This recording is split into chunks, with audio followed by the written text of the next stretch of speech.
Deus nos deu um espírito de amor.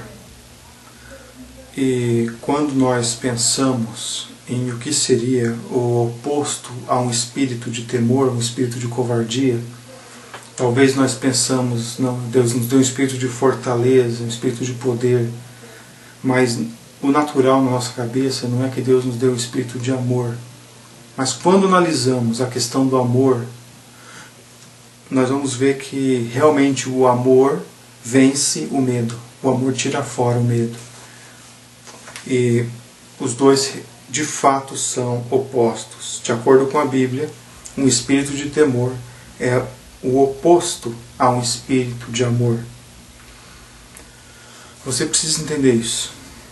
Se você está dominado pelo temor, preocupação e ansiedade pecaminosos, seu problema é que você é demasiadamente centrado em si mesmo.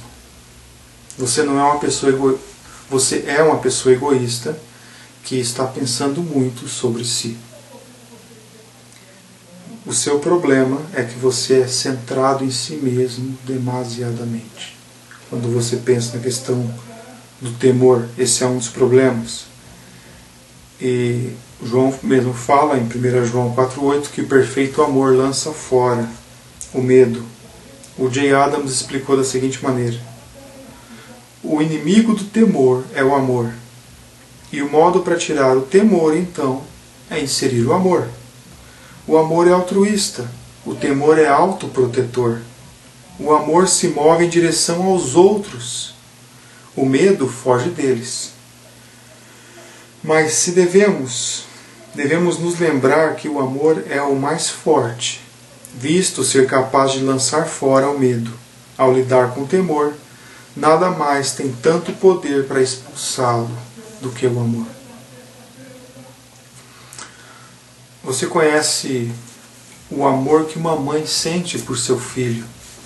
Então, se uma mãe estiver em um lago, no barco lá, passeando com o filho, e ela não sabe nadar, mas se o seu filho de repente cair no lago, mesmo não sabendo nadar, ela pula atrás do filho. Todo o medo que ela tinha de água, nem chega perto daquela água, agora é vencido. Ela pula atrás por quê? Por causa do seu amor. O amor venceu o medo.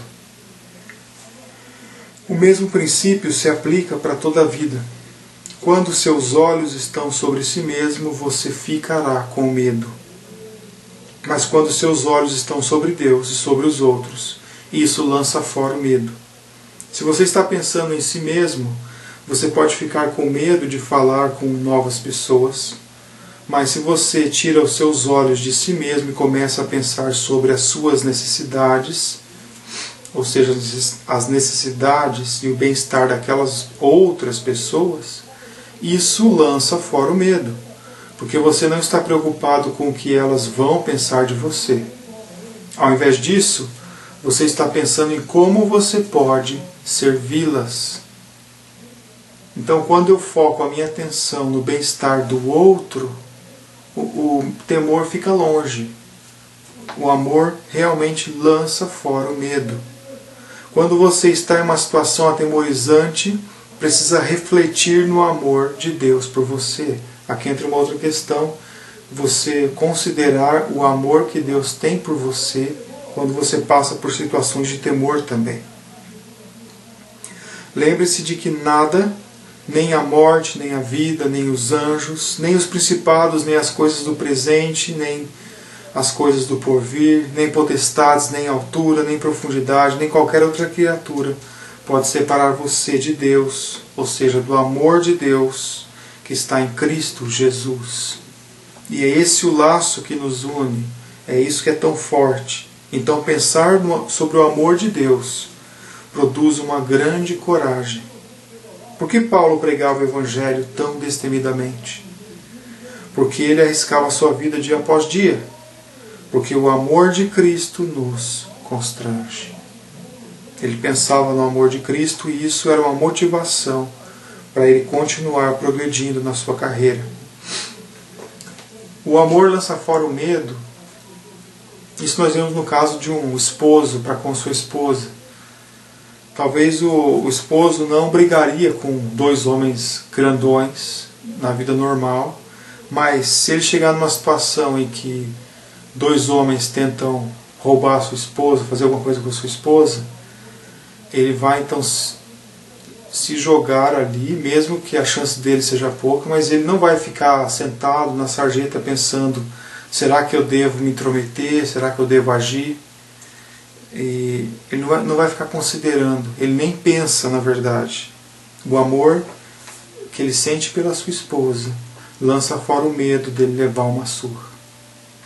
O verdadeiro crente demonstra o amor por Deus, por amar aos outros.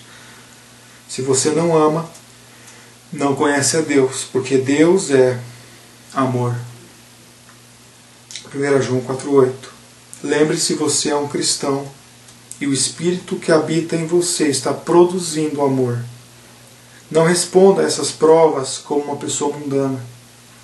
O incrédulo vê o sofrimento chegar e sai correndo. Isso acontece porque ele é incrédulo. E a pessoa com a qual ele está mais preocupado é ele mesmo. Você não é mais um incrédulo. Lembre-se de quem você é e do que você vai fazer. Pare de ficar tão preocupado consigo mesmo e comece a pensar nos outros. E use corajosamente os dons que Deus lhe deu. Sua primeira preocupação nessa situação difícil não deveria ser sua própria segurança, mas a glória de Deus e o bem-estar do seu povo. Deus não nos deu um espírito de temor, mas um espírito de amor. Deus também nos deu um espírito de julgamento são, um espírito de moderação. O temor produz confusão e um caos na mente. E é nela onde ele faz o maior estrago. Ele cria pensamentos irracionais. Quando você fala com alguém que está realmente com medo, o que você descobre? Que o pensamento dele é que sua vida está toda arruinada. Acabou tudo. Por causa de algum detalhe, acabou tudo. Então o temor nos leva a ter pensamentos irracionais, a não refletir corretamente sobre as questões.